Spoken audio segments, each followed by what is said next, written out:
Dineshbhai Rathod, advocate, Marida ગામનો વતની છું. ગત 1 જાન્યુઆરીના રોજ ગુજરાત સરકાર દ્વારા 9 મહાનગરપાલિકાઓ જાહેર કરવામાં આવી, તેમાં નડિયાદને પણ મહાનગરપાલિકા જાહેર કરવામાં આવી છે. અમે ખૂબ જ આનંદની લાગણી વ્યક્ત કરીએ છીએ.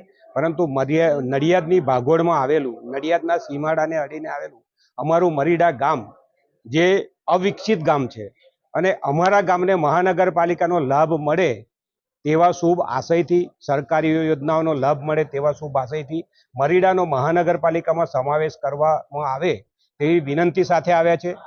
1 તારીખે જેવી જાહેરાત કરી તેવું મેં માન્ય મુખ્યમંત્રી શ્રી ગુજરાત રાજ્યને રાત્રે 11:30 મેલ કરેલો કે સાહેબ મરીડા ગામનો સમાવેશ કરવામાં આવે. ત્યારબાદ ગત અઠવાડિયે માન્ય વહીવટદારશ્રી અને કલેક્ટર સાહેબશ્રીને પણ અમે આવેદનપત્ર આપેલ કે મરીડા ગામને શા માટે સમાવવામાં આવેલ નથી. મરીડા ગામનો વિકાસ થાય એના માટે સરકારી યોજનાઓનો લાભ મળે અને બીજી ઘણી બધી જે સરકારી ગ્રાન્ટો મળે તો મરીડા ગામ વિકસિત બને એવા શુભ આશયથી અમે આજે મરીડાના ગ્રામજનો અહીંયા રજૂઆત કરવા માટે આવ્યા છે.